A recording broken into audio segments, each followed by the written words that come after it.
Assalamualaikum warahmatullahi wabarakatuh.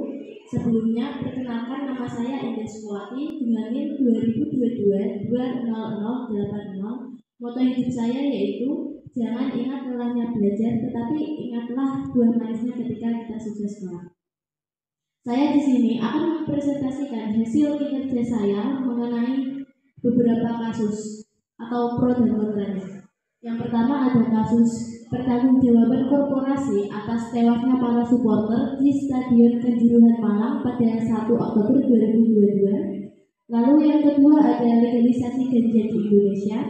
Lalu yang ketiga ada perpanjangan masa jabatan presiden selama 3 periode.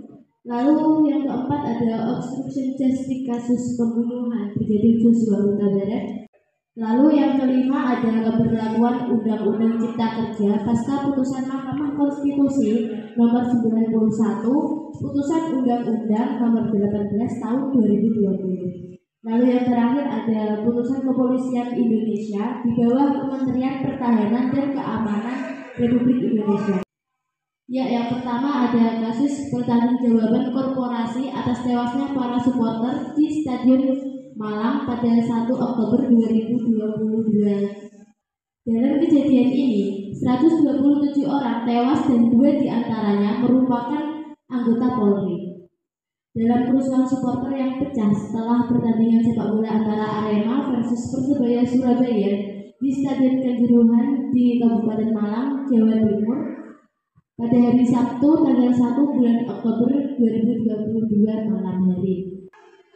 Kericuhan terjadi setelah para supporter turun ke lapangan karena tidak terima atas kekalahan tim Singoedan dalam menjamu Persebaya Surabaya dengan skor 2 dan 3. Mereka tidak terima dan turun ke lapangan dengan meloncati pagar. Jajaran pengamanan pun terlihat kewalahan saat menghalangi kericuhan tersebut. Puncaknya, pihak keamanan menembakkan gas air mata ke kerumunan supporter tersebut.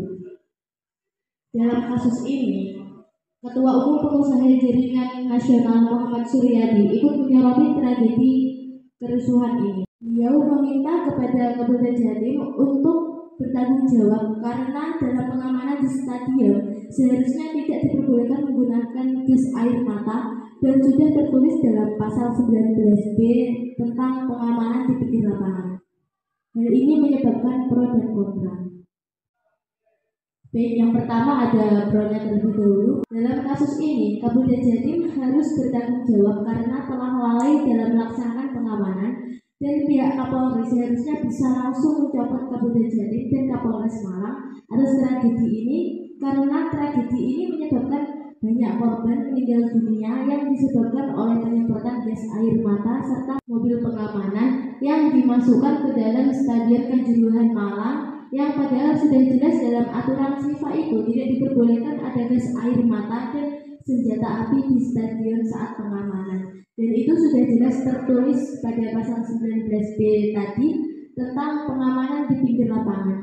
Karena kelalaian tersebut, penanganan laga tersebut menyebabkan peristiwa mematikan kedua di dunia. Lalu selanjutnya ada pihak kontra. Dalam kasus ini, Kapolda Jatim dan Kapolres Malang tidak bisa disalahkan ataupun dicopot langsung jabatannya dikarenakan mereka sudah berusaha mengamankan dengan baik. Akan tetapi, jumlah supporter terlalu banyak yang rusuh turun ke lapangan dengan melompati pagar, sehingga pihak kepolisian dengan terpaksa menggunakan gas air mata serta memasukkan mobil pengamanan ke dalam stadion dengan tujuan untuk mengamankan atau mengkondusifkan keadaan pada saat terjadi kerusuhan. Karena tidak ada unsur kesengajaan, maka Kapolda Jatim dan Kapolres Malang tidak harus dicopot jabatannya.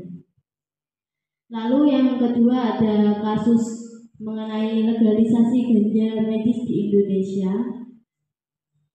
Ganja merupakan salah satu jenis narkotika yang paling banyak disalahgunakan. Sekitar 192 juta masyarakat dunia menggunakan ganja. Hasil survei Badan Narkotika Nasional atau BNN pada tahun 2019, sekitar 65,5% penyalahgunaan narkotika oleh penduduk Indonesia menggunakan ganja. Pada Desember 2020, PBB memutuskan untuk melegalkan ganja dengan tujuan medis. PBB menyetujui rekomendasi dari WHO untuk menghilangkan ganja dari obat terlarang menjadi obat alternatif yang diperbolehkan untuk obat medis. Keputusan tersebut dilakukan dengan pemungutan suara oleh 53 negara anggota Commission on Narcotic Drugs atau yang sering disebut dengan CND. Dengan hasil 27 negara yang mendukung pencabutan ganja dari obat terlarang dan 25 negara menolak dan sisanya tidak memberikan suara. Legalisasi ganja tidak berarti setiap orang bisa mendapatkan ganja secara bebas. Akan tetapi peredaran ganja harus diatur melalui kontrol undang-undang. Yang pertama ada pihak pro-nya. Dalam kasus ini, legalisasi ganja medis dinilai aman dan membantu bagi masyarakat yang mengidap penyakit tertentu dan secara khusus memerlukan kandungan yang ada di dalam ganja medis. Sudah banyak pasien dengan penyakit tertentu yang diobati dengan ganja medis. Dengan begitu, pengamanan legalisasi ganja medis harus diperketat. Misalnya harus melalui resep dokter agar tahu dosis yang digunakan sehingga meminimalisir efek samping dari kandungan ganja tersebut dan juga agar terhindar dari dugaan pemakaian ganja karena sudah memiliki resep dokter. Jadi boleh saja jika ganja dilegalkan di Indonesia. Lalu kita beralih ke pihak kontra, yaitu dalam kasus ini manfaat serta risiko yang ditimbulkan oleh penggunaan ganja medis belum dipertimbangkan. Masih banyak juga pilihan obat yang lain yang memiliki kandungan sama dan sudah terbukti aman dan juga efektif. Ganja juga salah satu narkotika yang memiliki dampak buruk dengan cepat karena THC yang dapat mempengaruhi kinerja otak manusia. Penggunaan ganja yang berlebihan juga dapat menyebabkan delusi bahkan gangguan jiwa. Karena itulah sebaiknya ganja tidak dilegalkan di Indonesia. Lalu kita beralih ke kasus yang ketiga, yaitu ada perpanjangan masa jabatan presiden selama 3 periode. Wacana perpanjangan masa jabatan presiden di era pemerintahan Presiden Joko Widodo tidak hanya sekali saja. Terhitung sejak tahun 2019 sampai sekarang ini, isu ini setidaknya sudah muncul sebanyak 3 kali. Pada tahun 2019 lalu, wacana tersebut muncul untuk pertama kalinya. Wacana tersebut mengemuka ketika ramai usulan untuk mengamandemen Undang-Undang Dasar 1945. Dan ada yang mengusulkan masa jabatan presiden menjadi 4 tahun dan bisa dipilih menjadi 4 kali. Ada juga usulan bahwa masa jabatan presiden menjadi 5 tahun dan bisa dipilih 3 kali. Pada Maret 2021 lalu, isu tersebut menjadi perbincangan kembali dikarenakan mantan Ketua MPR Amin Rais mengatakan bahwa ada skenario mengubah ketentuan dalam Undang-Undang Dasar 1945 mengenai masa jabatan presiden. Lalu pada tahun 2022 ini, isu tersebut kembali dimunculkan oleh para kepala dan perangkat desa yang tergabung dalam Asosiasi Pemerintahan Desa Seluruh Indonesia atau yang sering dikenal dengan APDESI. Bahkan APDESI mendukung Jokowi untuk menjabat 3 kali periode. Hal inilah yang menyebabkan pro dan kontra.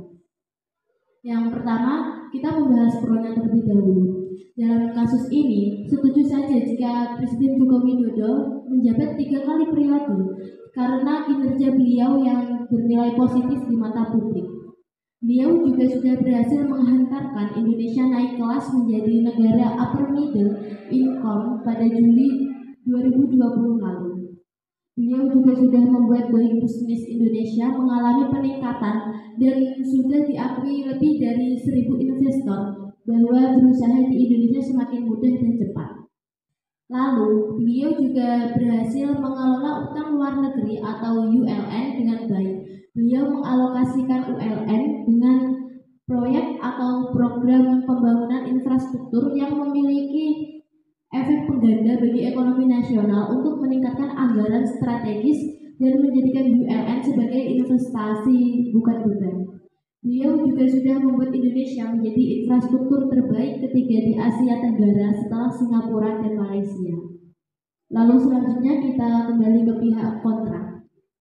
Dalam kasus ini tidak terlalu setuju jika Presiden Joko Widodo menjabat 3 periode dikarenakan dalam setahun terakhir ini kinerja beliau yang awalnya 77% pada survei bulan Maret 2021 lalu menurun hingga menjadi 64,6% pada survei terakhir pada bulan Maret 2022 lalu. Presiden Joko Widodo juga harus taat pada konstitusi yang sudah jelas mengatur mengenai masa jabatan presiden yaitu 2 periode. Selanjutnya pada kasus keempat yaitu ada obstruction justice kasus pembunuhan Brigadir Joshua Huta Barat.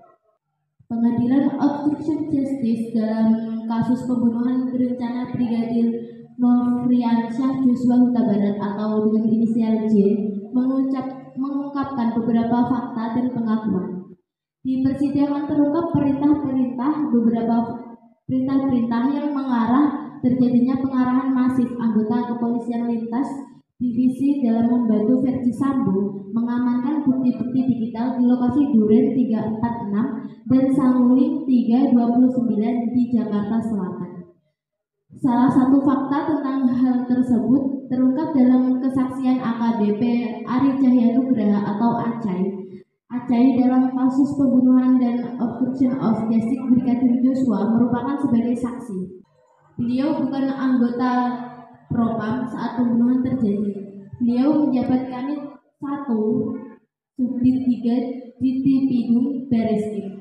Verdi Sambo memerintahkan Acai datang ke rumah dinas Duren 346 pada Jumat sore setelah Brigadir Joshua ditembak mati oleh terdakwa Barada Richard Eliezer atau RE dan Verdi Sambo. Saat ini sudah berkembang opini-opini liar di masyarakat akibat banyaknya kejanggalan dalam peristiwa ini. Maka dari itu, penting untuk diberikan waktu dan juga berpikir objektif dalam menangani kasus ini karena bisa saja kita menghakimi pihak yang tidak bersalah ataupun sebaliknya. Hal inilah yang menyebabkan pro dan kontra karena ada yang memandang bahwa Brigadir Joshua sebagai pihak yang bersalah dan ada juga yang menolak pendapat tersebut. Lalu kita akan membahas pihak pro terlebih dahulu. Dalam kasus ini bisa saja Brigadir Joshua merupakan sosok yang bersalah karena sebelum penembakan terjadi, berdasarkan laporan dari istri Kadif Propam, Brigadir Joshua melakukan tindak kekerasan dan pemaksaan pencabulan di kamar istri Kadif Propam sehingga membuat Barada bergegas ke kamar dan menegur Brigadir Joshua. Dari situlah terjadi tembak-menembak dan laporan tersebut harus dibuktikan oleh penyelidik karena laporan itulah yang jelas diterima oleh pihak kepolisian dan banyak juga saksi mata istri Kadif Propam di mana dalam kasus ini di posisi korban. Maka dari itu perlu diteliti lebih lanjut mengapa dan apa yang membuat Brigadir Joshua tiba-tiba masuk ke kamar dan memaksa tindak pelecehan dan sewaktu ditanya, Barada malah menembak Brigadir Joshua yang dimana Barada merupakan anak buah dari Verdi Sambo. Selanjutnya kita akan membahas ke kontranya. Dalam kasus ini, Brigadir Joshua merupakan korban karena berita yang muncul sejak konferensi pers oleh Polres Jaksel semua mengarah pada adanya pelecehan seksual. Lalu akibatnya ada penembakan yang mengakibatkan hilangnya nyawa Brigadir Joshua dan sialnya beliau sudah tewas dan dituduh pula sebagai tersangka pelecehan. Sedangkan si penembak yang dikabarkan Barada malah dianggap sebagai pahlawan, seakan-akan Barada berhak menghabisi nyawa Brigadir Joshua. Dan jika pun Brigadir Joshua melakukan kesalahan, mengapa tidak ada mekanisme etik dan kenapa tidak dilaporkan saja ke atasan? Lalu kenapa malah langsung menembak dan menghabisi nyawa Brigadir Joshua? Hal tersebut sangat perlu untuk ditanyakan. Lalu bisa saja pihak penyelidik merasa enggan atau sungkan ketika melakukan penyelidikan karena Verdi Sambo merupakan rekannya dan berpangkat lebih tinggi dan juga paham mengenai penyelidikan. Ibarat ikan yang dipancing dengan ikan sudah mengenali umpannya. Dengan begitu, bisa saja Verdi Sambo menjawab seminim mungkin dalam penyelidikan untuk mengantisipasi kesalahan bicara. Lalu kita akan beralih ke kasus berikutnya, yaitu ada kasus mengenai keberlakuan Undang-Undang Cipta Kerja pasca putusan Mahkamah Konstitusi nomor 91, putusan Undang-Undang nomor 18 tahun 2022. Untuk pertama kalinya sejak berdiri, Mahkamah Konstitusi mengabulkan untuk permohonan uji formil. Majelis Hakim Konstitusi menegaskan bahwa Undang-Undang Nomor 11 Tahun 2020 tentang Cipta Kerja atau sering disebut dengan UU Cipta Kerja cacat secara formil. Untuk itu, Mahkamah Konstitusi mengatakan bahwa Undang-Undang Cipta Kerja bersifat inkonstitusionalitas bersyarat. Pasca Mahkamah Konstitusi memberikan putusan Mahkamah Konstitusi nomor 91, putusan Undang-Undang nomor 18 tahun 2020, Undang-Undang Cipta Kerja terbukti inkonstitusional untuk menghindari ketidakpastian hukum dan dampak lebih besar yang ditimbulkan. Mahkamah Konstitusi menyatakan Undang-Undang Cipta Kerja masih tetap berlaku secara bersyarat. Hal tersebut terdapat pada isi amar putusan Mahkamah Konstitusi atas Undang-Undang Cipta Kerja Angkat 3 yang menyebutkan bahwa yang pertama, menyatakan pembentukan Undang-Undang Nomor 11 Tahun 2020 tentang Cipta Kerja atau Lembaran Negara Republik Indonesia tahun 2020 Nomor 245, tambahan Lembaran Negara Republik Indonesia Nomor 6573 bertentangan dengan Undang-Undang Dasar Negara Republik Indonesia tahun 1945 dan tidak mempunyai kekuatan hukum mengikat secara bersyarat sepanjang tidak dimaknai, tidak dilakukan perbaikan dalam waktu 2 tahun sejak putusan ini diucapkan. Maksud dari inkonstitusional bersyarat dalam putusan Mahkamah Konstitusi tersebut adalah dalam 2 tahun sejak putusan tersebut diucapkan, yaitu tanggal 25 November 2021 hingga 25 November tahun 2023, Undang-Undang Cipta Kerja masih berlaku dengan syarat DPR dan pemerintah harus melakukan perubahan sesuai dengan perintah dari putusan Mahkamah Konstitusi nomor 91, putusan Undang-Undang nomor 18 tahun 2020, yaitu yang pertama adalah menyusun kembali Undang-Undang Cipta Kerja sesuai dengan asas pembentukan peraturan perundang-undangan yang terdapat dalam lampiran 2 Undang-Undang nomor 12 tahun 2011. Lalu yang kedua adalah membuka seluas-luasnya partisipasi masyarakat yang mau mengkritisi dan memberikan masukan terhadap revisi Undang-Undang Cipta Kerja. Lalu yang terakhir adalah menghindari adanya perubahan substansi yang mendadak di sela-sela proses persetujuan bersama Presiden dan DPR dalam pengesahan. Apabila Undang-Undang Cipta Kerja tidak diubah sesuai dengan putusan Mahkamah Konstitusi tersebut, maka secara hukum Undang-Undang Cipta Kerja menjadi inkonstitusional secara permanen atau tidak berlaku, sehingga undang-undang atau substansi undang-undang lama yang sudah dicabut atau diubah oleh Undang-Undang Cipta Kerja dinyatakan berlaku kembali dan menyebabkan pro dan kontra. Berikut saya akan membahas pro-nya terlebih dahulu, yaitu dalam kasus ini pemberlakuan Undang-Undang tentang Cipta Kerja dapat mencapai penciptaan dan peningkatan lapangan kerja dengan memberikan kemudahan, perlindungan, dan pemberdayaan terhadap sektor koperasi dan UMKM untuk menyerap tenaga kerja Indonesia seluas-luasnya dengan tetap memperhatikan keseimbangan dan juga kemajuan antar daerah dalam kesatuan ekonomi nasional. Terjaminnya hak setiap warga negara untuk memperoleh pekerjaan serta mendapatkan imbalan dan pemberlakuan yang adil dan layak dalam hubungan kerja. Lalu kita beralih ke pihak kontranya. Dalam kasus ini, pilihan terbaik adalah segera melakukan perbaikan, apalagi waktu yang diberikan sangat sempit. Putusan ini menjadi pembelajaran bagi pemerintah dan DPR, terlebih pengalaman dalam membuat Omnibus Law. Selain itu, publik harus ikut juga dalam mengawal pelaksanaan putusan Mahkamah Konstitusi terkait Undang-Undang Cipta Kerja agar kedepannya dalam perbaikan Undang-Undang Cipta Kerja justru tersebut harus lebih melibatkan publik dan berpihak kepada rakyat. Kita beralih ke kasus berikutnya, yaitu ada pengaturan kepolisian Indonesia di bawah Kementerian Pertahanan dan Keamanan Republik Indonesia. Dalam pasal 8 ayat 1 Undang-Undang Nomor 2 Tahun 2002 tentang Polri menyebut Kepolisian Negara Republik Indonesia berada di bawah Presiden. Pada pernyataan pers akhir tahun 2021, Agus mengusulkan pembentukan Kementerian Keamanan Dalam Negeri dan Dewan Keamanan Nasional dan Polri bisa berada di bawah lembaga tersebut.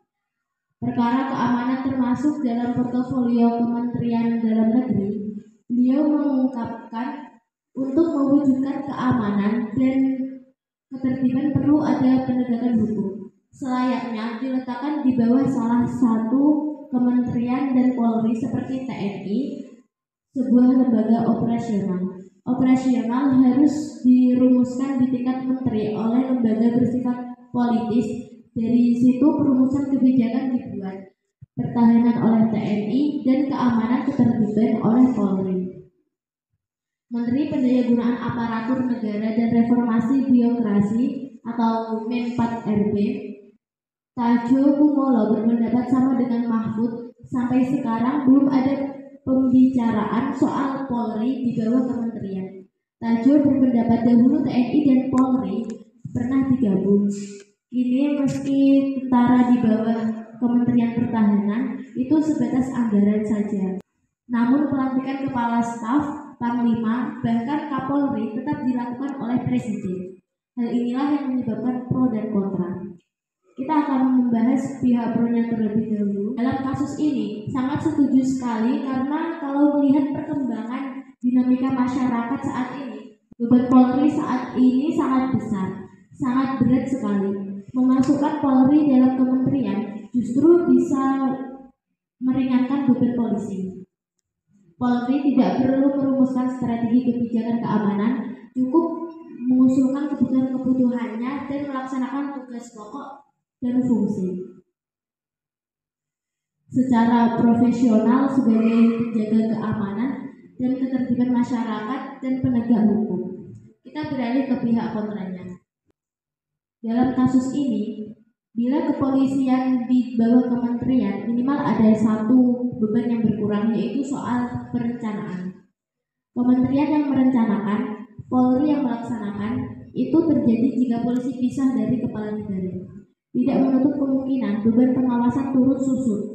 Lalu, kementerian apa yang nantinya bakal cocok untuk membawahi kepolisian? Bahkan, usulan adanya lembaga perencanaan keamanan dalam negeri pun bisa saja untuk mewujudkan wacana tersebut. Karena bidang keamanan dalam negeri sangat luas dan saat ini pelaksanaan keamanan dalam negeri tidak Polri saja. Misalnya Badan Keamanan Laut, Badan Nasional Penanggulangan Terorisme. Sistem pertahanan dan keamanan itu sebenarnya satu paket. Jadi tak menutup kemungkinan Polri masuk di bawah Kementerian Pertahanan dan Keamanan seperti di era sebelumnya. Meski tidak lagi bergabung dengan ABRI, jika wacana ini diteruskan dengan meletakkan kepolisian di bawah kementerian, akan ada kemungkinan intervensi politik yang mempengaruhi upaya penegakan hukum. Oke, sekian atas argumentasi saya mengenai kasus-kasus tersebut.